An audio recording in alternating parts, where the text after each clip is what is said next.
mugabo ndakwingize dore wabuze benshi Rwanda birakwiye ko wunamura icumu.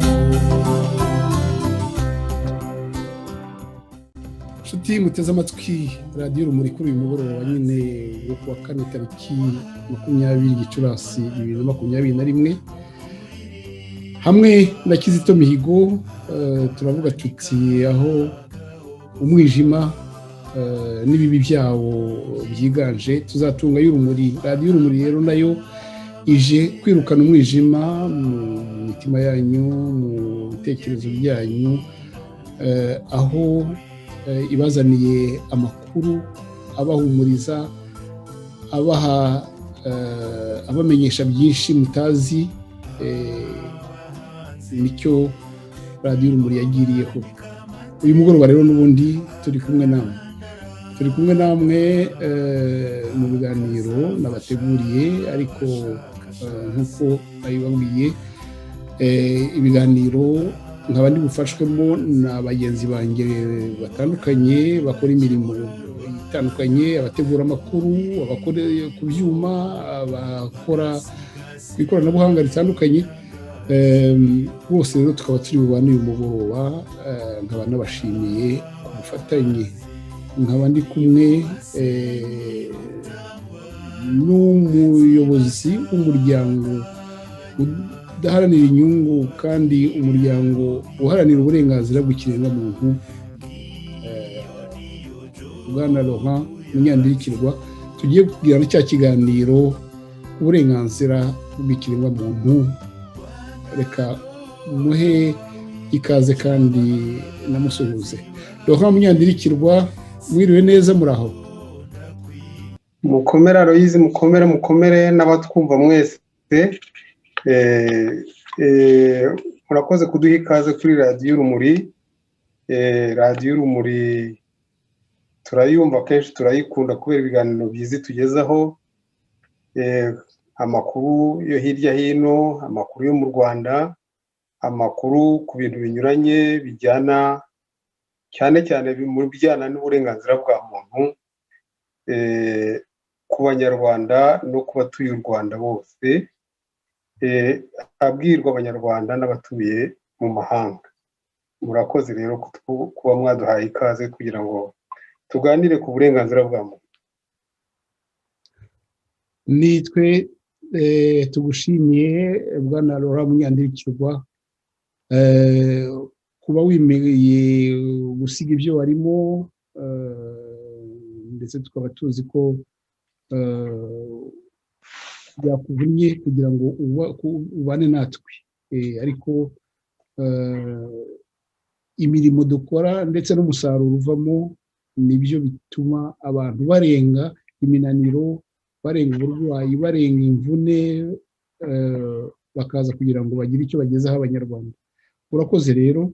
Ndagira ngo nibutse abadukurikiye ko uri perezida w'umuryango, nako ni impuzamiryango, ODHR ni impuzamiryango iharanira uburenganzira bwa muntu. Ese watubwira muri make, watwibutsa kuko hari bamwe tuyizi, ariko twibutsa muri make ODHR, imiryango yigize n'intego yayo. Bwana Laurent Munyandirikirwa, mu magambo make.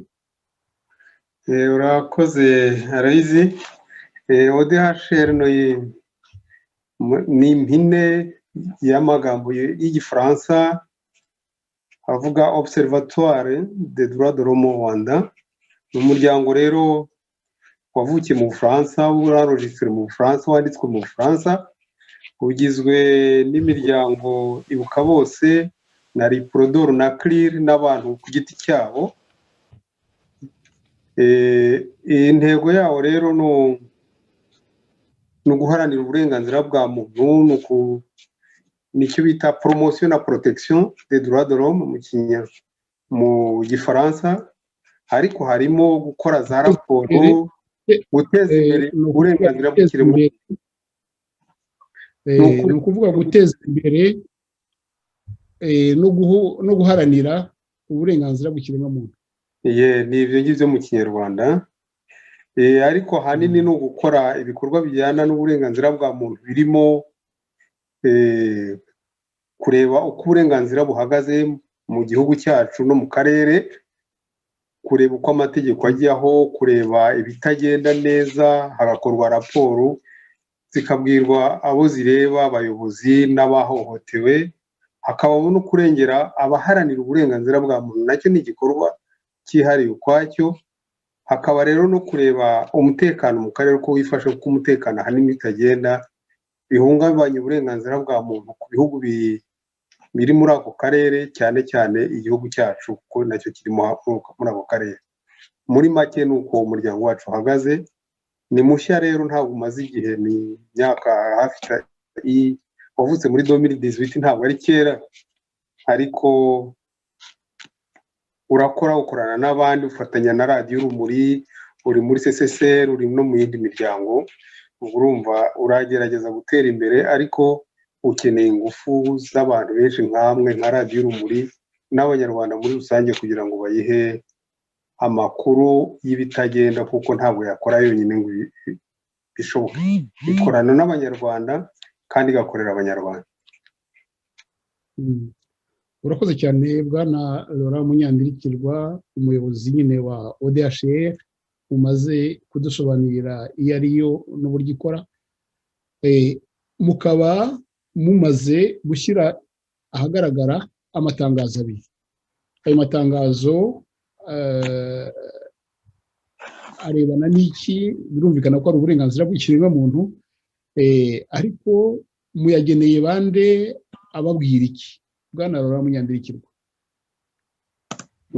Ayo matangazo abiri nibyo, kuko muri ino minsi yarasohotse, ariko itangazo rimwe ni rirebana n'iburirwa irengero ry'abantu mu Rwanda, ariko iryo burirwa irengero ntabwo ari iburirwa irengero, ahubwo ni ubwicanyi, execution sommaire. Ni abantu bapfa mu buryo bitanyuze bataburanye, bahuye n'inzego z'umutekano, bagahohoterwa, bagahita bicwa, niba bari no mu makosa bataburanye. Nicyo twita execution sommaire. Naho iburirwa irengero ryo ni irindi ririmo gutegurwa. Nari mpuje amatangazo abiri. Irindi tangazo rero, irindi ni rijyana n'imibanire y'Ubufaransa n'u Rwanda muri ibi bihe, uko tubona ibihugu birimo kugenda byegera bihuza umubano kugira ngo byongere bibane neza kurusha uko byari bimeze mbere. Nicyo twita mu Gifaransa rapprochement. Na konsekanse bizagira ku burenganzira bwa muntu, iyo rapprochement hagati y'u Rwanda n'Ubufaransa, n'ingaruka bizagira ku burenganzira bwa muntu muri rusange. N'ayo matangazo abiri rero ndumva ari yumbaje. Itangazo rya mbere barivuga ku bantu bishwe muri ibi bihe guhera mu kwa mbere. Ntabwo twagiye kure cyane, ni uguhera mu kwa mbere gusa, duhereye ku kintu cyabaye muri Nations Unies cyo gusuzuma uko uburenganzira bwa muntu buhagaze mu Rwanda mu kwezi kwa mbere ku itariki 25 z'ukwa mbere uyu mwaka, icyo bita examen periodique universel. Noneho naho twahereye kugira ngo turebe uko ibyo bintu, kubera ko muri iyo raporo n'ubundi hari ibihugu byari byamaganye u Rwanda bivuga ko hari ihohoterwa rishingiye kuri icyo kintu cya execution sommaire, kwica abantu mu buryo budasobanutse bitanyuze nako bataburanye mu buryo budasobanutse nabyo. Urumva rero ubwo twirimise kuri periode ngufi, ntabwo twagiye kure. Naho ibyo by'umubano by'Ubufaransa byo ni uguhera duhereye kuri iyi raporo yasohotse ejo bundi bita ngo ni declare. Ubwo urumva rero ni ukuvuga yuko nyuma y'uko iriya raporo ngarukagihe yabaye, mwahereye aho ngaho mutangira mureba ibyabaye nyuma yaho bijyanye n'iyicwa ry'abantu ridasobanutse. Yego niko byagenze, ariko nabwo si ukuvuga ko twarebye byose, ni twarebye ibyavuzwe cyane byanditswe mu binyamakuru, ntabwo ari byinshi cyane nabyo. Hari ibindi bitavuze tutavuzeho kubera impamvu zitandukanye, kubera ko wenda tudafite amakuru ahagije ku buryo twabyandikaho, ariko ni byinshi. Ariko ibyo twanditse twagerageje kuvuga bikeya, ariko dufitiye nibura amakuru nibura biri no mu binyamakuru bizwi cyangwa bigaragarira bose, kuko cyane cyane byanyuze kuri za rezo sosiyo no ku maradiyo, na polisi kenshi na kenshi ikaba yarabivuzeho ubwayo, polisi y'u Rwanda. Ubwo rero niyo mpamvu twabigarutseho. Hari ibyo tutavuzeho kubera ko tudafite elema zihagije cyangwa igihe kitaragera cyo kwisohora. Hano kuri radiyo Urumuri duha abantu amakuru yuzuye, amakuru tukababwira uko ameze. Nibyo koko mushobora kuba hari ibyo mwavanye mu gipolisi cyangwa byemejwe, cyangwa se mufitiye amakuru yuzuye mwashyize muri iyo raporo, ariko nagira ngo nkubwire yuko keretse wenda hari icyo bitwaye mu muryango wanyu, hano kuri radiyo Urumuri uvuze uti hari ibikorwa tuzi byabaye ariko tudafitiye amakuru ya gihamya, nayo burya ni amakuru radiyo twebwe dutanga, tukavuga uburyo ayo makuru ameze, tukavuga ko ataremezwa, ariko tukavuga ko icyo kintu kiriho kivugwa, cyangwa se hari ibimenyetso mbanziriza ubushakashatsi.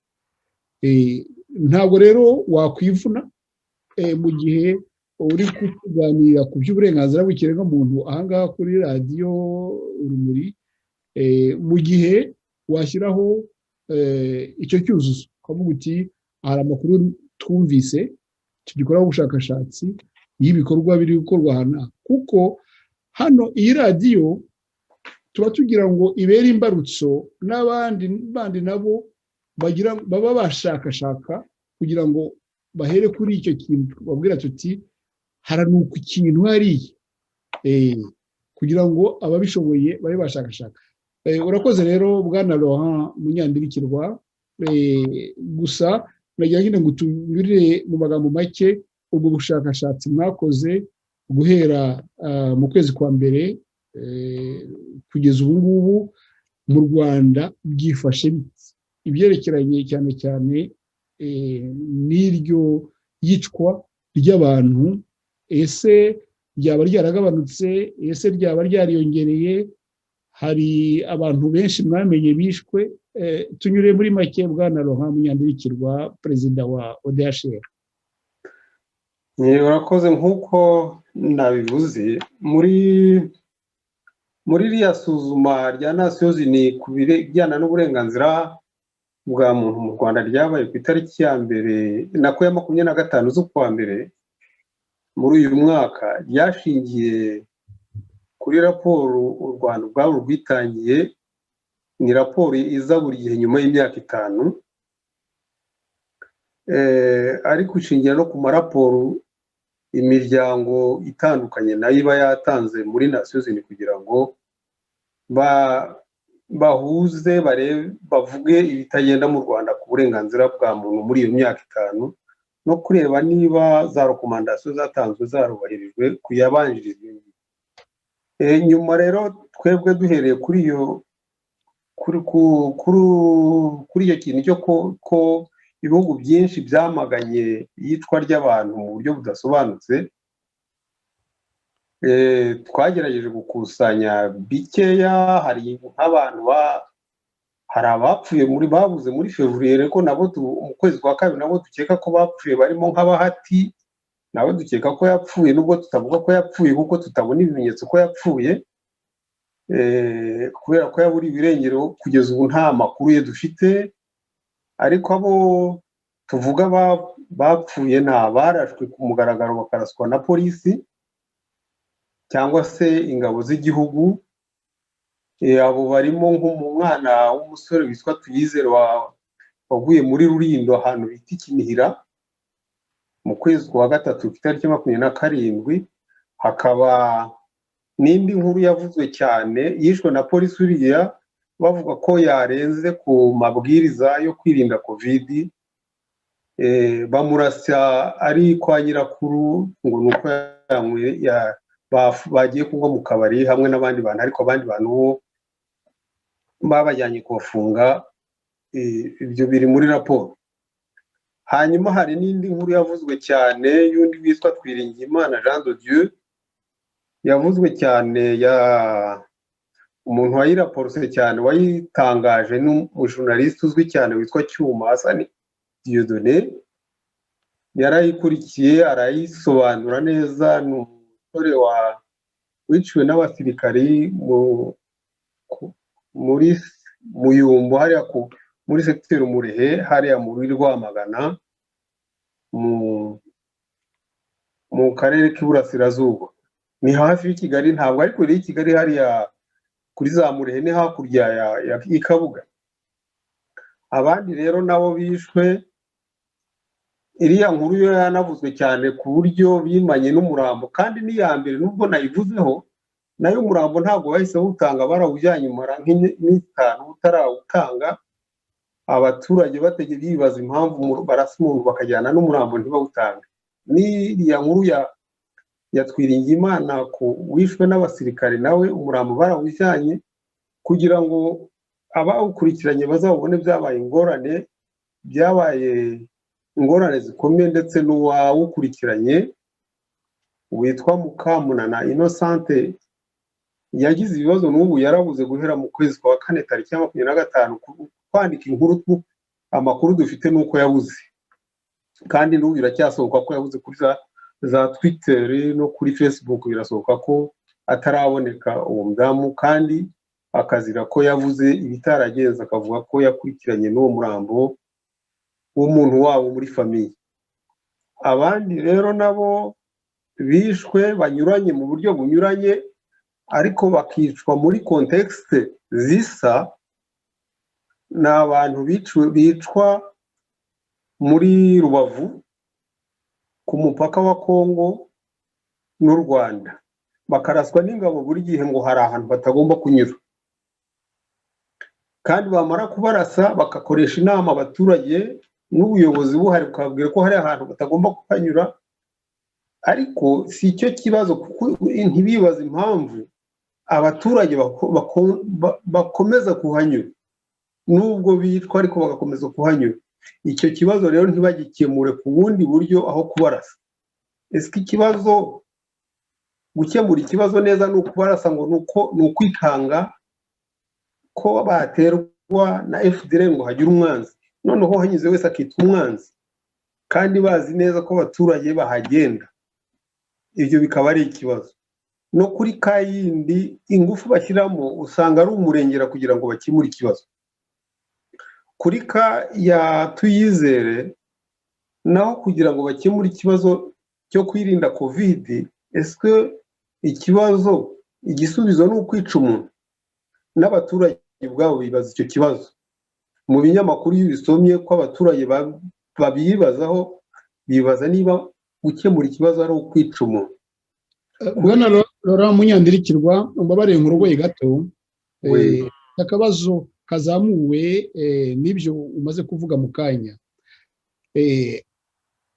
abantu bose ndetse n'abayobozi b'inzego z'umutekano hariya mu Rwanda barabyemera yuko izo nzego zabo zidahana ahubwo zica. Ni ukuvuga yuko umunyacyaha uwo zifatiye mu cyaha ziramwica, ntabwo uwo zifatiye mu cyaha zimuhana. Ese nkamwe muharanira uburenganzira bw'ikiremwamuntu, mwita ku buzima bw'ikiremwamuntu, muharanira ko umuntu atagombye kuvutswa ubuzima bwe, icyaha cyo kwicwa, igihano cy'urupfu kikaba cyaravuyeho. Kuki mu Rwanda bakomeje kugikoresha icyo gihano cy'urupfu? Kuko nta bundi buryo umuntu yabivugamo. Iyo umuntu ufatiwe mu cyaha araswa akicwa, ntabwo tujya twumva bakomerekeje, ntabwo tujya twumva bafashe ku bundi buryo. Icyo kintu mukivugaho iki mwebwe muharanira uburenganzira bw'umuntu ku buzima, kutavutswa ubuzima Imana yamuhaye? Urakoze kumbaza icyo kibazo, n'ubu nicyo nari nzamuye mu kanya, kandi nicyo iriya raporo n'ubundi ivugaho cyane. Havuga ko kwica tubanza kwerekana ko ubuzima ari uburenganzira bw'ibanze buba no muri Declaration Universelle des Droits de l'Homme, muri rya tangazo mpuzamahanga ry'uburenganzira bwa muntu, yewe no mu itegeko nshinga ry'u Rwanda birimo ko ubuzima ari inviolable, sinzi ko nabivuga no mu Kinyarwanda. Hariya rero raporo dushingira kuri ntuza, nuko icyo dushingiraho dushaka kugaragaza ko harimo ikibazo cyo kudahana, harimo ikibazo cy'umuco wo kudahana, niho bituruka. Kuko iyo ugiye kure mu buyobozi, iyo ugiye kure uhereye muri za 1994 uko abantu bapfuye n'akuntu bagiye baburirwa irengero, na n'ubu bakaba nta manza zaciwe kugira ngo abisha abantu ntabwo bahane. Muri ubwo buryo bagiye baburirwa irengero, bagiye bakora bica abantu mu buryo budasobanutse, ntabwo bahane. Kandi abo bantu bari inzego z'umutekano, ni ukuvuga ngo ni inzego z'umutekano zagiyeho officiellement, zagiyeho mu buryo buzwi bishingiye ku mategeko, ni inzego za leta. Ni ukuvuga rero ko inzego za leta zisa naho zishyize hejuru y'amategeko, noneho zikumva ko kwica abantu kuri bo bitabujijwe, ariko undi abikoze baramuhana. Ariko bo abakozi babo nk'abasirikare cyangwa abapolisi cyangwa se abayobozi, iyo baparticipate muri icyo kintu cyo kwica abantu ngo ni uko bakoze ikosa, bumva ko bari hejuru y'amategeko, nta bucamanza bakurikirana ngo bahanwe ibyo bintu. Ni icyo bita mu Gifaransa culture d'impunité. Urumva rero ni ikibazo gikomeye cyane, kuko bituma abantu benshi, abaturage barabyibazaho. Uretse ko muri iyi minsi iyo urebye nka polisi kuri nk'iriya y'Irurindo, yahise yigurutsa ivuga ko umupolisi wakoze wishe uriya muntu atari yabitumwe na polisi, ariko birengagiza ko yabikoze yambaye iniforume ya polisi kandi yaje aje mu kazi ka polisi. Yego arakurikiranwa, ariko n'urwego rwa polisi nawe ubwarwo rwagombye gukurikiranwa, kubera ko ni umukoresha w'uwo muntu wishe umuntu. Responsabilité nabi bariho, uburyozwa cyaha nabo babariho, bagombye gukurikiranwa nk'urwego rwa leta rufite abantu rukoresha bakica abantu. Icyo ni ikintu ni ikibazo gikomeye cyane. Nko kuri iriya kiriya kibazo cy'uriya muntu wo ku Muyumbu muri Murehe, naho ni kimwe n'inzego z'abasizi n'urwego rwa gisirikare rugeraho rukoresha n'ikintu cy'iterabwoba ku baturage, ku buryo batavuga ibyabaye kugira ngo badatanga amakuru ku bajurnaliste. Bigera naho uwakurikiranye umurambo aburirwa irengero kugira ngo atavuga akababaro afite, urumva ko ni ikibazo. Ariko ikibazo noneho bafite naho kumva ko ubwo batangiye kugira ubwoba ko abaturage bashobora kuvuga bagashaka kubacecekesha ku ngufu, harimo ikibazo deja hatangiye kuzamo ikibazo. Ikindi kibazo wenda hari kantavuze iri muri raporo y'abari abanyururu batanu barasiwe Ikirehe Trere Sama mu minsi ishize, nabo ntabwo ari kera, ni muri ukwezi kwa gatanu gutangiye cyangwa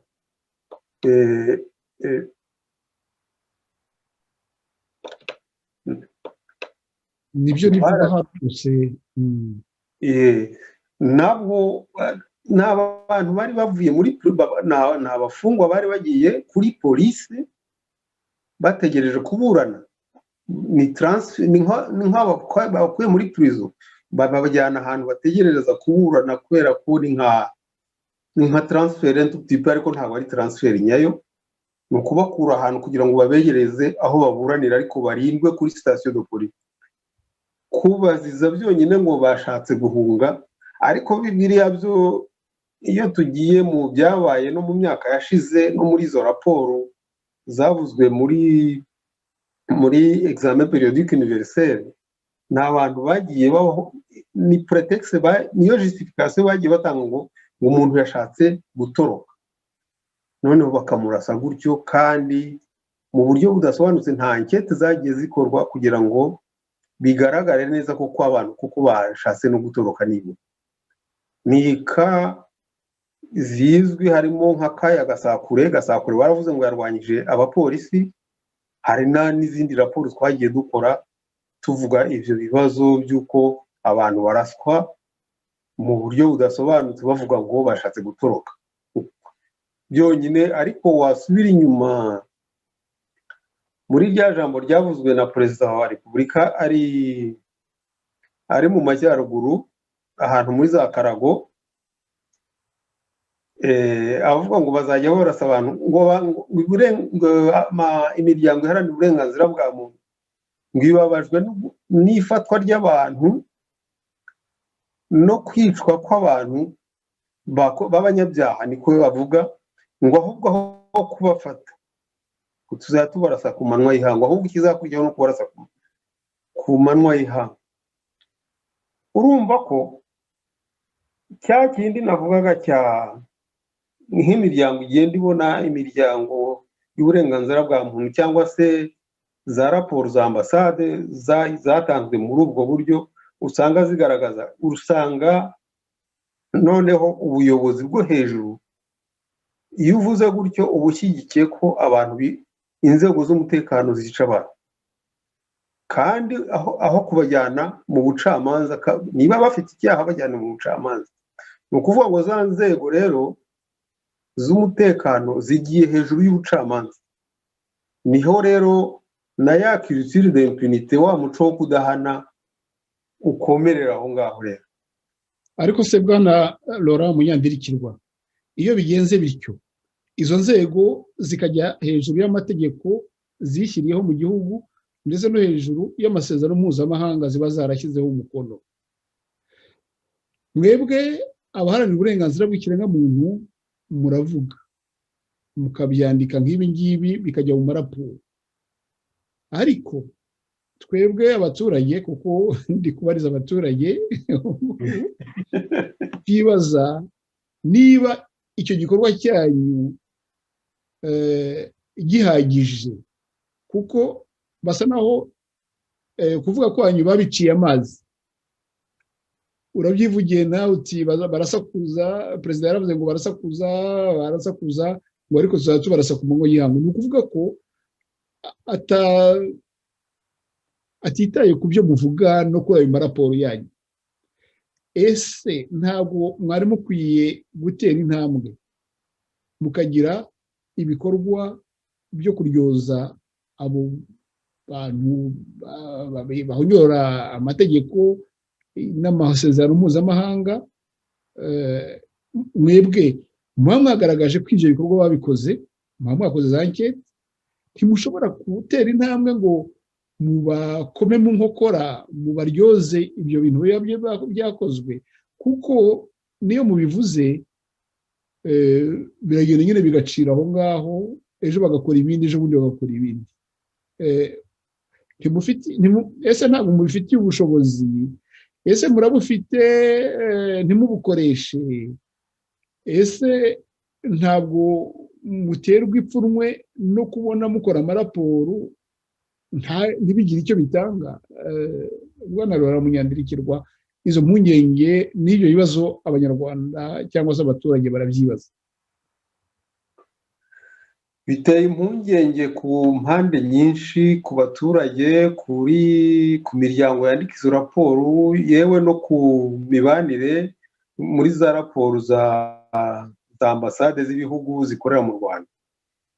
Kandi bigatera n'impungenge kuko ni nabyo ubona nko muri iriya examen periodique universel byagarutsweho. Wabonye ko ibihugu bingahe na Etats-Unis yarabivuze, n'Ubwongereza n'Ubufaransa na Japani byose babivuzeho, bavuga ko biteye impungenge. Nka sosiyete sivile rero, sosiyete sivile nta ngufu za gisirikare ifite. Ingufu ifite ni izo kwandika, denonse, no gushyiraho ibintu nibura bikabikwa bikagaragara, kuko biriya iyo inzego nka ziriya zigiye hejuru y'amategeko ni ibigaragaza nibura ko hari dictature. Dictature rero nta bundi ni ugutegereza ko ibivaho, abakoze ibyo byose bagakurikiranwa, kuko iyo bitanditse birazima. Ariko nibura igikuru hakaba hari iza raporo zagaragaje ibyo bintu, kandi bakavuga n'abantu babikoze. Ubundi cyiza ni ariko kubivuga no kubyandika no kubishyingura ntabwo birinda, kuko wavuze ikintu cya protection. Ntabwo biba birinze aba bagomba kongera kwicwa, kuko abo bantu murabivuga mukabibika mukabishyingura, ariko abantu bakomeza kwicwa. Ndeka ndangize, ntabwo nari nakarangije. Urakoze kubyibutsa, ariko amashyushyu ndi muri processus yo gusubiza ikibazo. Urabona hari mu mibanire, ibi byose bigenda bigira etape mu mibanire y'abantu. Hari icyo bita souveraineté des États, ubutegarizwa bwa ntuza. Ntabwo urabona ko n'ibihugu bivuga, n'ibindi bihugu biravuga, na Nations Unies iravuga, ariko ntabwo yentervona ngo ivuge ngo vaho cyangwa agira gute. Ariko mu mibanire y'ibihugu hari icyo izo raporo z'influence, ku buryo nko ku bintu bya cooperation zinyuranye hari izo consideration zizamo bakabireba. Ariko niveau national nk'abaturage, ibyo bintu kubivuga iyo bivuzwe n'abanyamakuru nk'uko mubivuga, iyo bivuzwe kuko n'abanyamakuru bari muri systeme ya société civile, ntabwo ari gusa imiryango y'uburenganzira bwa muntu, kuko n'abanyamakuru nabo bari muri iyo systeme. Kubivuga rero bikangurira abaturage kwirinda, kugerageza kwirinda nibura, bakamenya ibitagenda n'ibigenda, bakamenya abayobozi uko ubuyobozi bwabo bubafasha. Kuko iyo wibyumba cyangwa se acteur mu bita Gicumbi yumvise ko byabaye Cyangugu, unda kumva ibyo ku Gisenyi, unda kumva iby'Imurehe, Kirehe cyangwa Nyagatare cyangwa mu Bugesera, bamenya ko ihari ibyiza hari n'ibibi ubuyobozi bukora. Icyo kintu rero kuri ya image, kuko ahanini hari za dictature ziba zishaka ko isura yabo ibagaragara neza mu mahanga no mu gihugu. Icyo gihe rero muri cadre ya protection nyine twavugaga, ugomba kugaragaza ko wa wundi ubeshya ngo ayobora neza abaturage cyangwa ari we unabagirira nabi. Icyo ni kimwe kamwe kuri iyo kote. Hari ibintu byinshi ubona bigenda bigerwaho buhoro buhoro, aho amaradiyo bivugira, amaraporo asohokera, nabo bajya gutanga amaraporo yo ko bahagaze neza nko muri za Nations Unies, bakabanza kwibaza inshuro nyinshi ibyo baza kuvuga. Nabyo ni byiza. Naho ibindi no kwigisha abaturage rero kwirinda, kuko kwirinda ntabwo twe twavuga ngo turabarinda gutya ngo turahagarara tujye kubuza umupolisi kwica umuturage, ntabwo dufite izihe ngufu ze zo kujya kumubuza. Ariko nitumubwira ko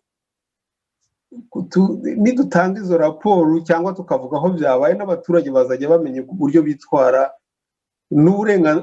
bakamenya n'uburenganzira bwabo. Rega ntugire ngo iyo urebye nk'abariya babanyahekuntu barimo guhaguruka birwanaho bakavuga ati no stop, mwavuze ibi noneho tugiye kurega leta. Biriya kuvuga ngo barahagurutse bagiye kurega leta nuko babonye ko hari ingufu bakura mu ko bumva ko bashyigikiwe n'ababavugira nk'abari abanyamakuru nk'ibyandikwa muri za raporo. Biriya ni ingufu za sensibilisation, ni ingufu za promotion y'uburenganzira bwa muntu, umuntu akamenya no kwirwanaho. Bizageraho rero muri uko kuburana bazajya bakoresha n'izo raporo zisohoka, bavuga bati dore byabaye kandi amategeko nayo, amategeko aturengera nayo. Kandi noneho na nyuma iyo ubuyobozi buveho, umuyobozi runaka avuyeho, ashobora kuvuga ngo ntabyaze, ariko bakamugaragariza ko abizi, dore za raporo zarasohotse iki gihe n'iki, baranazigushyikirije. Ibyo ni kimwe muri bintu, ni inzira ndende, ntabwo bira aka kanya kuvuga ngo bizagerwaho, ariko buhoro buhoro bizajya bigenda bihindurwa, kubera ko iyo ikintu kivuzwe cyane bageraho bagahindura uburyo, ubugizi bwa nabi bugeraho bugahinduka. Twizere ko inzego za leta nazo zumva induru y'abaturage, kuko nabo ntabwo ari sensible, ni hahandi nabo ni abanyarwanda batuye mu gihugu, ni abanyarwanda batuye mu gihugu, kandi ntabwo bazahora kuri iyo myanya. Iyo bavuye abari kuri iyo myanya baba bafite ubudahangarwa bakura kuri iyo myanya baba barimo, noneho nyuma bavaho bakazasanga bategerejwe n'ibyo bikorwa byabanditsweho. Kuri bamwe hari abasa kubera nyine niko igihugu giteye. Iyo urebye imiyoborere y'igihugu, ubundi ntibakagombye kugira ubwo budahangarwa, kuko ntabwo amategeko abaha, ntaho byanditse ko bafite ubudahangarwa, ariko barabwiha bafite kubera imyanya bafite, bakarenganya abaturage. Igihe akiri ku mwanya niko n'abanyarwanda barabivuga bati igihe umuntu ari hariya reka ntawamuvuga, ariko iyo amaze, nibyo baciye umugani ngo ihirimye ntayitayigera ihembe, buriya ni ukubatega iminsi. Ariko tugiye muri pragmatisme, tukajya no mu by'amategeko bisanzwe, muri ibyo z'uburenganzira bwa muntu, ndizera ko raporo zitangwa, iby'abajournaliste bavugwa, kritike zikorwa ku mategeko runaka yagiyeho cyangwa uburyo yagiyeho, bigira ingaruka cyangwa impact ku miyoborere, kuko n'uyobora arigengesera, ntabwo apfa gukora ibyo abonye, uretse nyine mu gihugu cya dictature aho bakora ibyo bashaka. Ariko urumva dictature aba ari dictature, niba biyemeje kuba dictature bigaragare, dore kuvuga ngo ni demokarasi. Icyo gihe noneho bifatwa ukundi, kuko raporo n'ubundi ziriya raporo zituma bavuga ko igihugu kiyobowe nka dictature, abandi bakavuga ko arimo ko ari dictature. Urumva rero ni ibintu ku isura y'igihugu ntabwo bigaragara neza kurenganya buyobora, cyane cyane iyo batangiye no kubyivugira bagahaguruka bakabirwanya. Kandi niyo urebye ibihugu nka za Egypte cyangwa Tunisia, kugira ngo ubuyobozi buhinduke byaturutse ko abaturage bamaze kubona ko bikabije, babona nta kindi gisubizo bafite, barahaguruka. Kuko burya ingufu ni iz'abaturage, ntabwo ari iz'abantu ku giti cyabo, ni abaturage iyo bishyize hamwe nta kibananira. Kandi ariko ibyo byose bigira intangiriro, bigira izo za raporo, bigira iyo myumvire ihuriweho n'abantu benshi, kandi bituruka ku maradiyo, bituruka kuri za rezo sosiyo, bituruka ku maraporo yose aba yatanzwe hirya no hino. ntabwo byoroshye, ni intambara itoroshye kuvuga ngo urarinda abantu udafite intwaro cyangwa ngo ujye kubwira abantu ngo muhangane ngo bakurikize, ntabwo byoroshye nyine. Intwaro ni ukwandika, intwaro ni ukubwira abantu uburenganzira bwabo, intwaro ni abanyamakuru, intwaro ni abaturage ubwabo iyo bishyira hamwe bakavuga bati ibi turabyemeye. Même par la voie y'amatora ubwayo, amatora uzi ko hano nko muri za demokarasi z'inahangaha baravuga ngo umuyobozi runaka yavuyeho kubera ko atayoboye neza, abaturage ntibabyemeye. Iwacu rero ntabwo baragera aho ngaho, turacyari ibibazo. Nicyo mpamvu ari uguhozaho twigisha, twandika, binyura ku maradiyo, ubu ngubu binyura mu mpande nyinshi kuri za rezo sosiyo, kuri za WhatsApp, hose biwuguranye. Ntabwo rero ni uguhozaho cyane. Murakoze bwana Laurent Munyandirikirwa. Twibutse kuri perezida w'umuryango uharanira uburenganzira bw'ikiremwamuntu ODHR. Noneho nyuma y'iryo tangazo nyine mwakoze mwamagana ibikorwa byo kwica abantu ku buryo budakurikije amategeko, usibye ko nta no kwica abantu ku buryo bukurikije amategeko,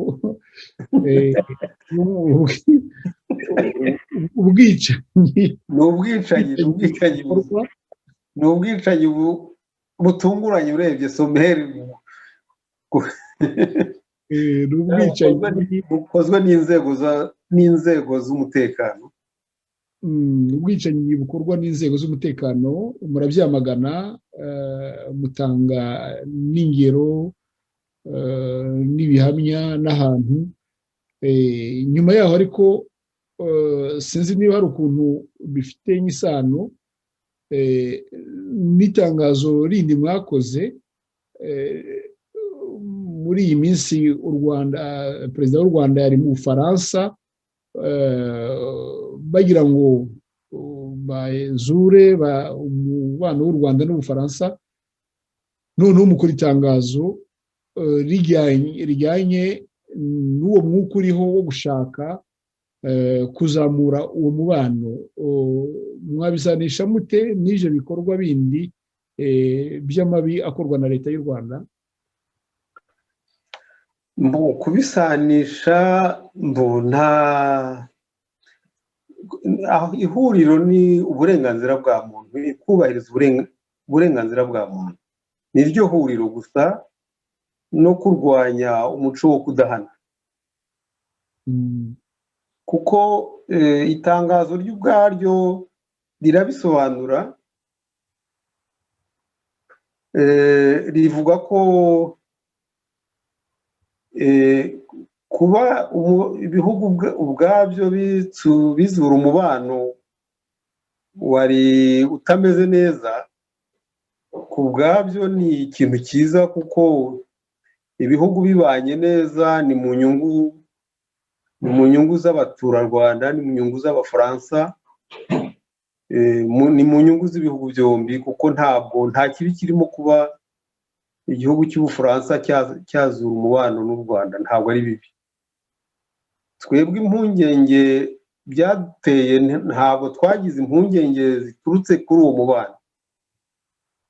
Twebwe impungenge zaturutse kuri iriya raporo ivuga kuri responsabilité de la France gusa, ariko ntabwo nubwo tuvuga raporo y'Abafaransa, tuvuga na raporo yakozwe n'u Rwanda ikavuga gusa kuri responsabilité y'Abafaransa.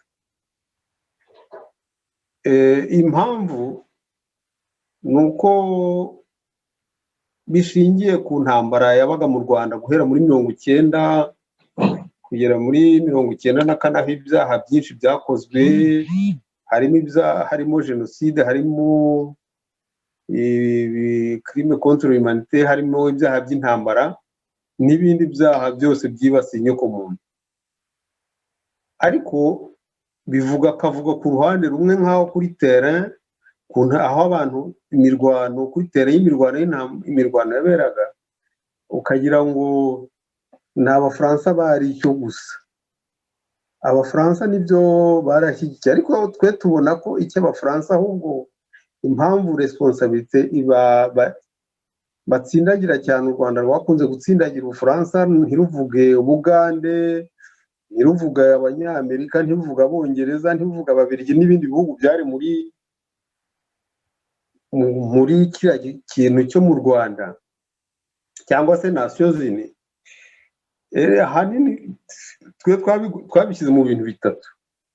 Twabisanze ari uko Ubufaransa ubwarwo, Ubufaransa nuko bwabujije FPR gufata ubutegetsi muri 1990 mu kwezi kwa 10, kuko iyo hatazamo ikintu cyo kwishyira hamwe wenda abafaransa badashyigikiye cyangwa se nkuko Kongo, urabona na Kongo ubwayo Zaire y'icyo gihe, kuko abasirikari baraje kurwana ntabwo bayivuga ariko bakavuga Ubufaransa.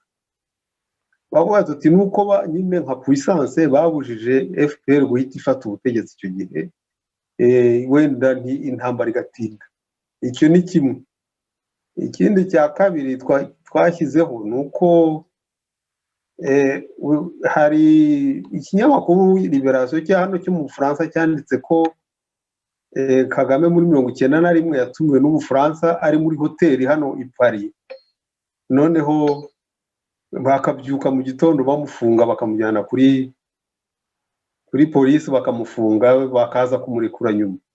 Ibyo bintu rero nabyo bituma yanga Ubufaransa. Ubwa mbere yanze Ubufaransa kuko bamuje gufata ubutegetsi vuba, yanga Ubufaransa kuko bwamufunze. Icya gatatu, yanga Ubufaransa kuko bwakoze raporo kuri iriya ihanurwa ry'indege, bavuga no ku bwicanyi bwakurikiye. Ni raporo ya Bruguière, bamushyira kuri nawe aba muri icyo gikorwa cya jenoside n'ibindi byaha byibasiye ko muntu bihereye kuri iriya ndege, nk'uko iriya raporo ya Bruguière yabivugaga. Naho ngaho twe twahize iki kibazo kiri, ni umujinya uri hagati ye n'ubuyobozi bw'Ubufaransa, noneho iyo mpamvu ubu n'ibindi bihugu batabigira.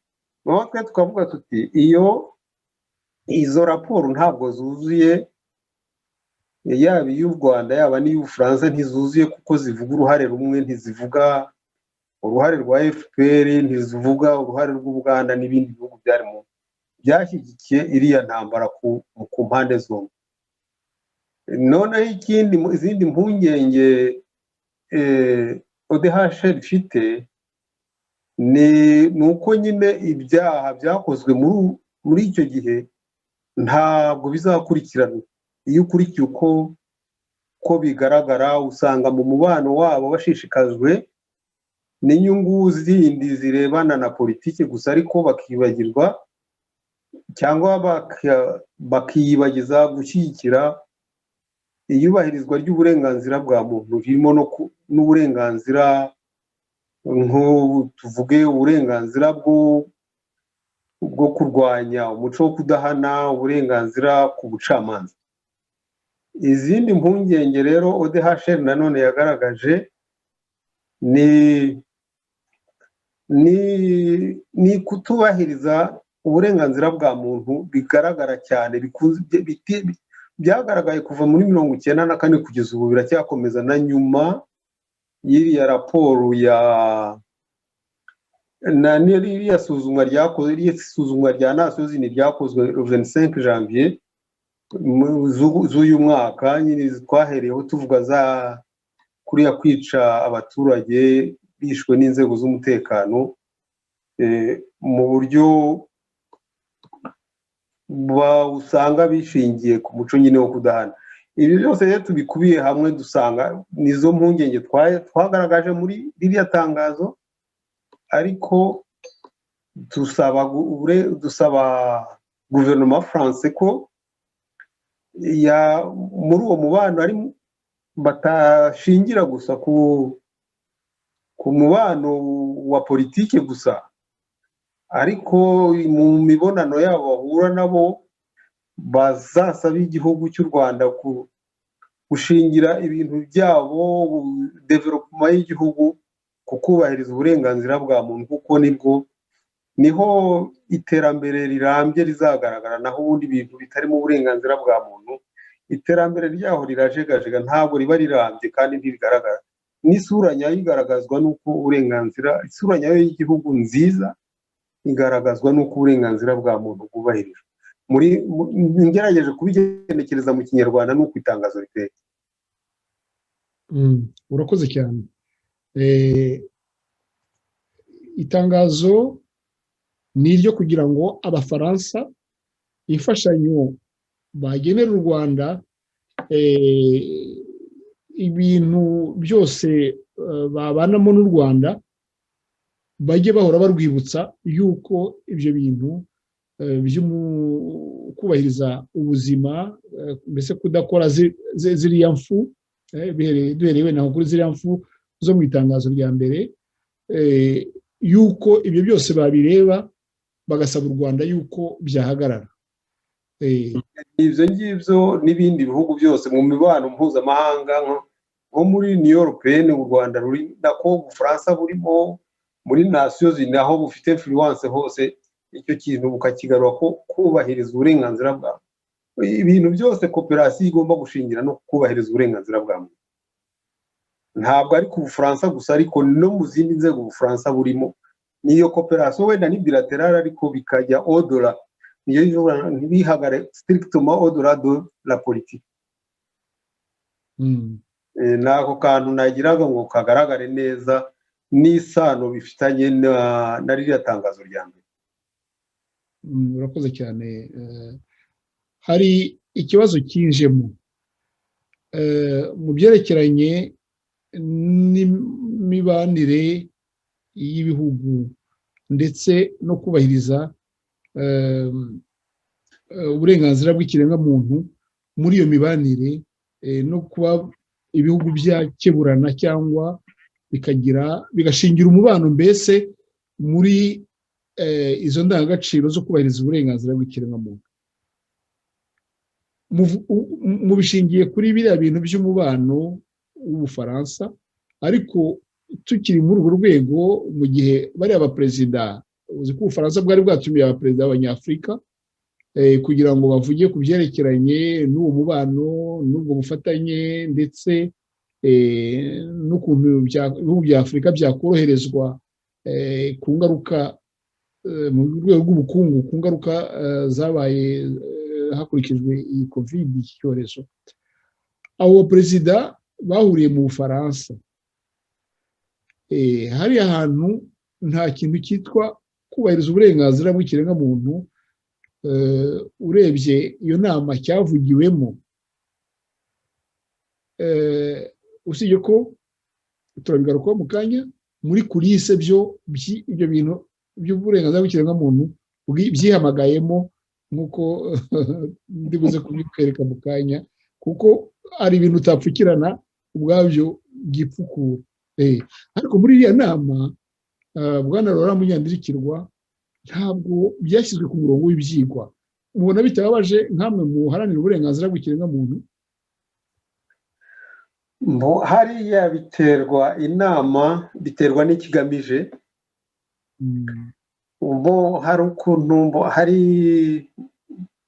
hariya hari ikintu kijyana na kongera kuzahura ubukungu muri Afurika bitewe na biriya bibazo byatewe na COVID.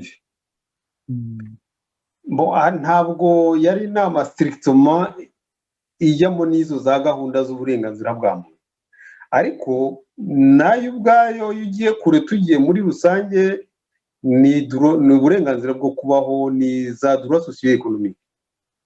Burya malgré tout wabyanga wabyemera, ako kantu kazamo. Izo ni teme byatewe na tematike n'uwatumiye ubwe yashatse guhurizaho bariya abantu, wenda mu bijyanye no gushaka kugaruka ku mibanire ye na Afurika. Urabona ni ibihugu bimwe, ntabwo yatumiye ibihugu byose byo muri Union Africaine, yahisemo ibihugu bimwe kuri teme runaka ashaka yifuza ko bavuganaho. Ubwo ni uburenganzira bwabo nk'umuntu uhitamo teme kandi wifuza ko babivugaho.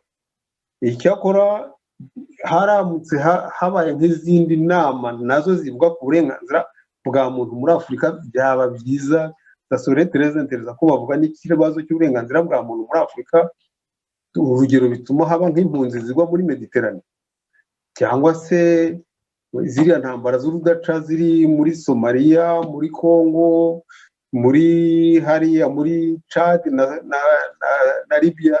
Ni ibintu byinshi cyane. Baramutse bavuze icyo kintu byadushimisha nka societe civile. Uretse ko societe civile itahagarara ku burenganzira bwa muntu, ireba muri ibi byinshi. Iyo nama nayo barimo ni ijyana n'uburenganzira bwo kubaho, kuko ni imivurire y'abantu n'ubukungu bw'abantu, nabyo ni droit socio-économique. Nta kugaburira abantu ukabica kugaburira abantu uri kwica. Nibaza ko kubagaburira no kubaha ibibatunga biba bishingiye ku busa, kuko numva uko ziriya nama zibaye icyo kintu byagenda bibangikanye. Mwebwe siko mubibona? Icyo cyaba ari icyifuzo cyacu nka societe civile, bagiye bagishyiramo buri gihe. Twebwe unupeke sans félicité byaba ari byiza, ariko kubera ko aribo batumira bitewe na teme bagennye, bitewe n'abantu bari butumire, ubwo ni ibindi nyine. Izo ni izindi raison politique zabo, biriya ni inama politike zo hejuru strategique zabo. Ariko urabona ko nubwo banze kubishyiramo, ariko malgré tout ibibazo nk'ibyo byajemo nk'uko babivugaga n'ubundi. Hagati yabo umwe anyura hirya akavuga ibye, undi akanyura hirya akavuga ibye, bikazamo, ariko bitaje nka teme centrale mu ntuza mu nama. Nicyo kibazo cya biriya bintu nyine. Iyo ni intambara yindi mugomba kurwana, yo kuvuga ko bazajya bashyira ku meza icyo kibazo, uko bazanye ikibazo cy'ubukungu bw'abaturage, bagashyiraho no kuri ayo meza n'ikibazo cyo kurinda ubuzima bwabo. Numva ibyo bintu byose byuzuzanya, biruzuzanya neza. Ngo ubwo rero ni intambara ndi kubikira ijisho kugira ngo iyo ntambara igombe irwanwe kugira ngo bizagezweho.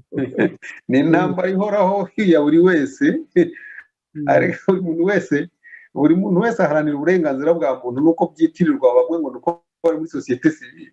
Burya ya declaration des Nations Unies ku baharanira uburenganzira bwa muntu yo muri 1998 ibwira buri wese, umuturage wese, ko aharanira uburenganzira bwa muntu aho ari. Ni ukuvuga rero twese biratureba, gusa nuko abitwa ko bari muri societe civile bibareba cyane nyine, nk'uko baba bafite n'uruvugiro wenda, kuko ari za collectif en general, baba bishyize hamwe ijwi. Iyo bishyize hamwe ijwi rigera kure. Ni byiza rero ko bishyize ku meza. Yego, wakomeza umenya nawe nguciye mu ijambo. Ikindi wavuga ngo iby'uburenganzira byitumiramo, wabonye ko byitumiyemo, ntabwo byabuze kuvugaho. Ni nabyo ingaruka zabyo zirimo kugaragara kuri rezo sosiyo, kubera za interview zatanzwe kuri radiyo n'amagambo yasohotse ku burenganzira bwa muntu, ku kibazo cy'umuco wo kudahana, ku bibazo by'ubwicanyi bwakozwe muri Congo. Ubu bikaba bigaruka nanone biterana amagambo, bigaruka hagati y'abashef d'etat, malgré ko bitari muri iriya nama. Urumva ko n'ubundi biragera bikagaruka. Navuga nti Imana ishimwe ko hari itangazamakuru, naryo baryita burya ubutegetsi bwa kane. Itangazamakuru ryitumiye muri biriya bintu, kuko biba biri mu mfuruka ahantu, ibinyamakuru, abanyamakuru bari ahantu babicungira hafi. Noneho iyo babonye bitari ku meza, bo bashaka ukuntu babitura aho ngaho.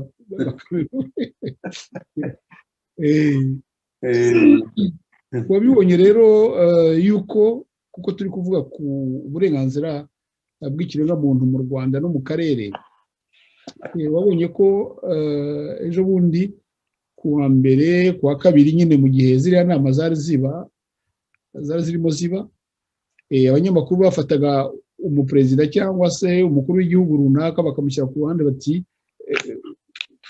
yego uri kuburana ibyo kurya, ibyo kuba ubuzima bw'imibereho, ariko uburenganzira ku buzima nguko uko babaje perezida w'u Rwanda Paul Kagame bati ubwicanyi bwabaye muri Kongo ibisubizo turaza kubiganiraho mu kanya kuri radiyo Urumuri nicyo kiganiro kibuze gukurikira iki ngiki aho perezida Paul Kagame avuga ati rwose ngewe ntabwo nemera ko muri Kongo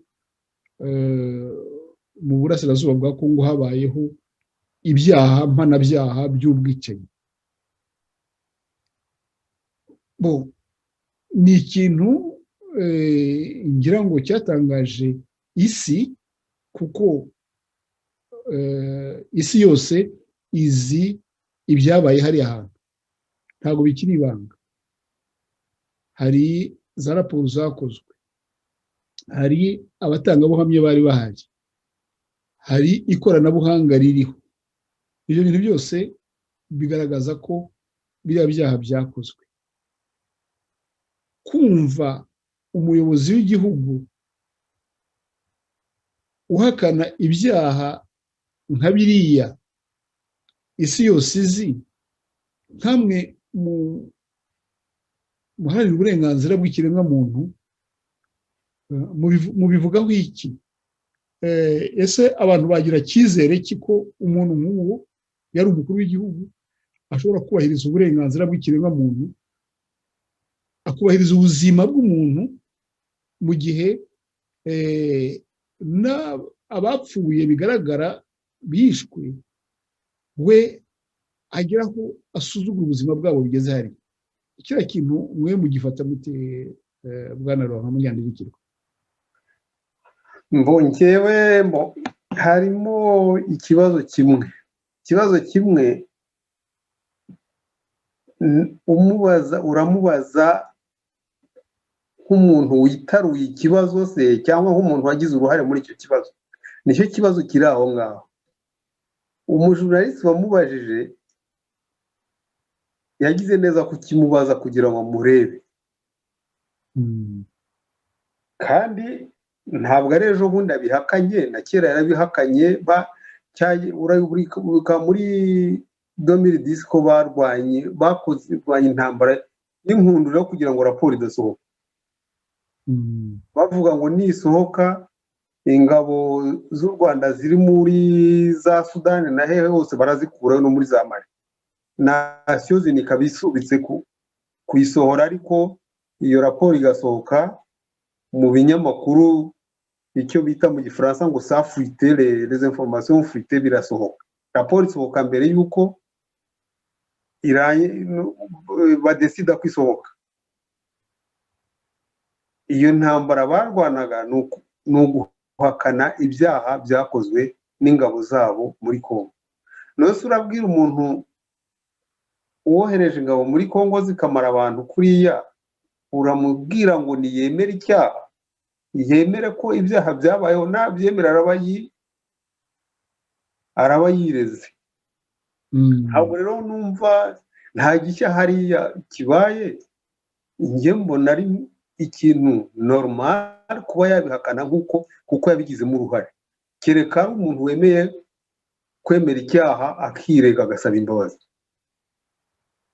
rero ntabwo asaba imbabazi ntawe azisaba kereka yemeye kwirega nk'uko abantu bemera ibyaha imbere y'urukiko akavuga ati ndabyemeye nsabye imbabazi ntabwo ari byo rero ntabwo abyemera umuntu niwe responsable niwe wohereje ingabo muri Kongo afata Kinshasa bashyiraho n'umujenerali wari uyoboye ingabo abana chef d'état major muri Kongo gusa uragira ngo aribo bemera bikorera ku mutwe ubwicanyi bwabaye muri Kongo bw'indengakamere bushobora no kwitwa mu byaha bimwe birimo bishobora no kwitwa jenoside urumva babyemera bwana Laurent Munyandibikirwa okay nibyo koko ntabwo yajya ngo twishe abantu ngo nibyo hari kuba wabihakana ariko kugeza aho uvuga ngo ntabwo byabayeho ushobora kuvuga uti wenda sigira bikoze cyangwa nabikoze niba ndabikoze wenda ugashaka impamvu nyoroshya cyaha cyangwa iki ariko kugira ngo uhakane yuko ibyo bintu bitabayeho hari kububeshya ku kintu isi yose izi. Ikindi harimo gikomeye cyane, hari kubura umutima. Kuko umuntu utagirira akantu kakubahiro na gake k'abantu bapfuye abizi, isi yose ibizi, byanditse, bifotoye, we akavuga ngo ibyo bintu ngo arabihakanye, ntabwo byabayeho. Biratandukanye, ibyo bintu ni bibiri bitandukanye. Ushobora kuvuga uti sijye wabikoze, ushobora kuvuga uti niba hari uruhare rwanjye ukagerageza kurworoshya cyangwa se kuruhakana, ariko kuvuga ngo ibyo bintu ntabwo byabayeho. Umunyamakuru nabonye abaye umutuku, amera nk'umuntu uhungabanye, yongera kumubaza ngo ntabwo nawe yabyumva ko umuntu ashobora kubura umutima bigeze aho ngaho. Ntiyashobora kumva ukuntu umuntu ashobora guhakana ikintu gifitiwe ibimenyetso. Harongera amaze ati nta byaha byigeze bikorerwa, mana byaha byigeze bikorerwa muri Reburadi. narabikurikiye humura. Ntabwo akoresha amagambo yavuze absolutely.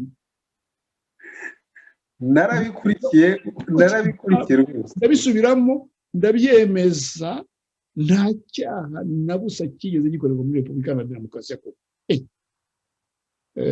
Ibyo bintu bitandukanye no kuvuga uti nta ruhare rwanjye rurimo, ntabwo uruhare rwanjye sinarushakaga.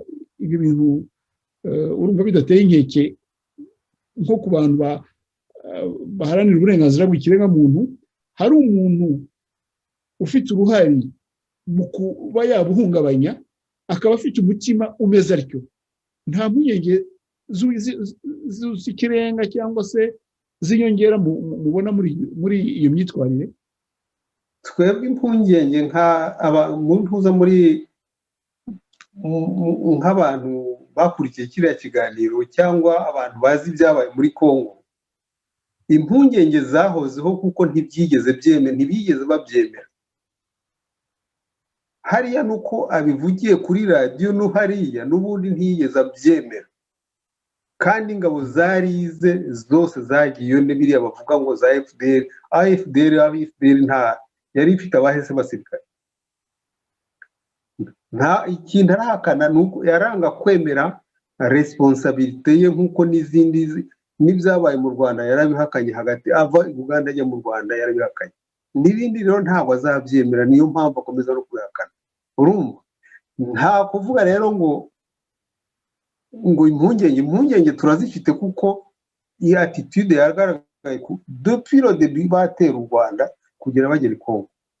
Ni icyo kintu kigaragara.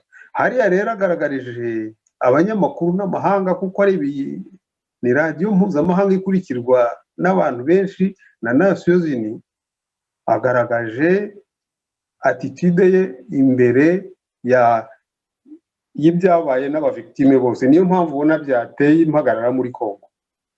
Abanyekongo bahagurutse bavuga ati no, uko adashaka ko abantu bavuga nabi banenga ibyabaye kuri jenoside mu Rwanda, kuki arengaho agakora ibyo, akanenga iby'iwacu, agasuzugura iby'iwacu, akadukina ku mubyimba.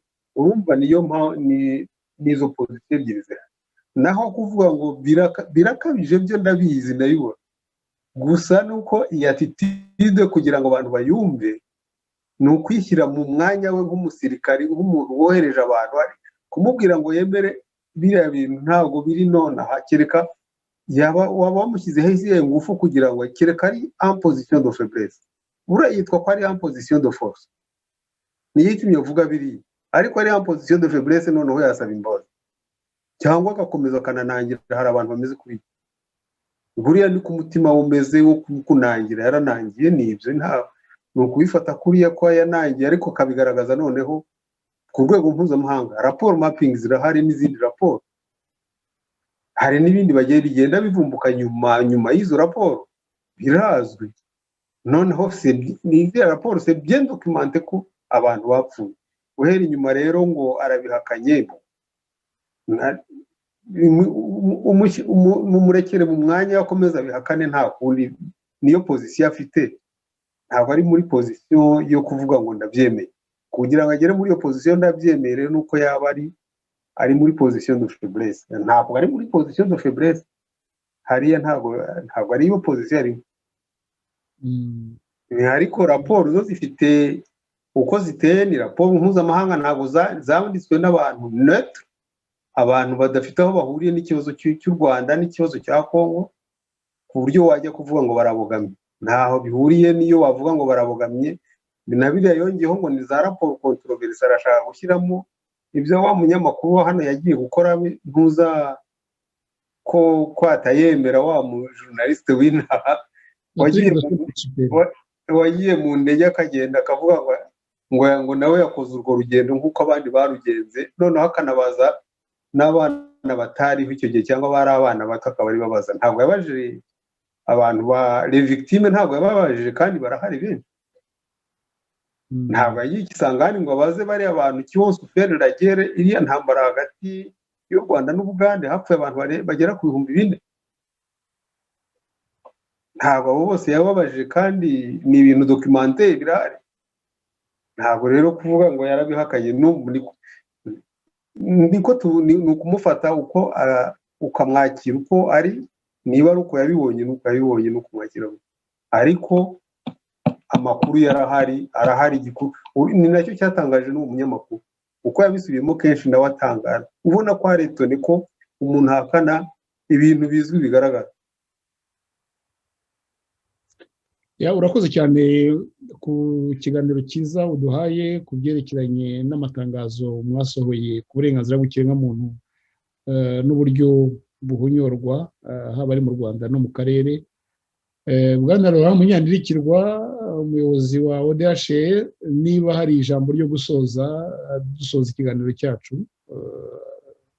umunota n'uwawe urakoze Aloyizi ibiganiro nk'ibi ni byiza bituma wa mugani umuntu natwe iyo tuganira gutya dusubira inyuma umuntu agatekereza ku byabaye nk'ibi biri muri actualité n'ibyabaye kera ni nabyo twakomeje dusubiramo ariko byaro kugira ngo ahanini tugaragaze ikibazo kiri hariya mu karere ikibazo cy'umuco wo kudahana kuko ibibazo biri muri kariya karere byabayemo ikibazo cy'ubuhunzi kuva kera none impunzi aho zigeze uko zakiriwe ntizisange ntizibentegere noneho zikagenda zizenguruka zigaruka ziteza intambara iwabo zikongera zikagenda bigeraho zigenda zikagaruka iwabo zikongera zigasubirayo gutyo ibibazo rero byo muri kariya karere bishingiye ahanini kutubahana no ku muco wo kudahana niki kandi umuco wo kudahana byose no kubahana byose bishingiye ku burenganzira bwa muntu no ku gaciro umuntu ahaha undi mugenzi we la dignité humaine muri urwo rwego rero tuba duhamagarira abanyarwanda cyangwa se n'abandi batuye mu karere kujya baduha amakuru bakayatanga bakayabaha nk'amwe muba muri kuri radiyo mukayavuga ariko bagatanga n'ibimenyetso kugira ngo byandikwe bishyikirizwe abo bireba niyo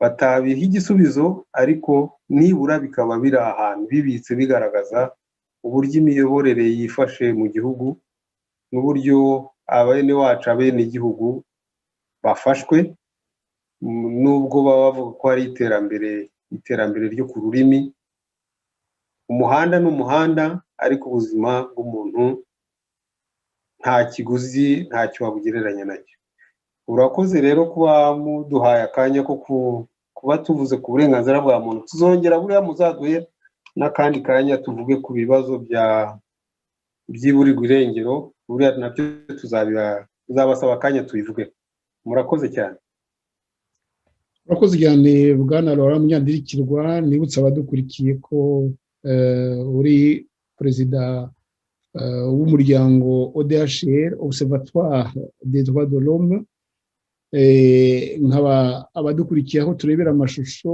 aho twerekanira amashusho, mukaba mureba aderese yaho. Niba mufite amakuru yerekeranye n'uburenganzira bw'ikiremwamuntu, mushobora kwandika mukohereza ubutumwa bwanyu mu iposita kuri iyi aderese, bikaba ari rwihishwa, bikaba ari muzi ko ntawe ubibona, biri mu ibanga, mukayohereza nyine uriya muryango ODHR kuri aderese 9 Rue de la Baie Russelo 75017 i Paris. Wababwira niba hari telefone bahamagara nk'umuryango, cyangwa niba ihari, cyangwa niba ntayo, icyo gihe twababwira. bashobora kumpamagara ku yanjye kuri plus 33 771 40 38 40. Mu kinyarwanda buriya muntu yavuga ko ari akamenyetso ko guteranya 33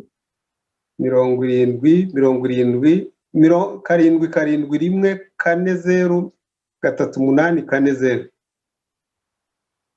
Urakoze cyane Bwana Laurent Munyandirikirwa ku mwanya waduhaye umugoroba no ku isura y'ukuntu uburenganzira bwa muntu buhagaze iwacu mu Rwanda no mu bihugu duturanye. Reka mwifurize rero umugoroba mwiza n'amahoro y'Imana aho iwanyu i Paris. Bwana Laurent Munyandirikirwa, naho ubutaha. Murakoze Aloyizi, murakoze abatwumvaga, muramuke, ijoro ryiza. Murakoze cyane. Wabuze benshi Rwanda, birakwiye ko unamura icumu.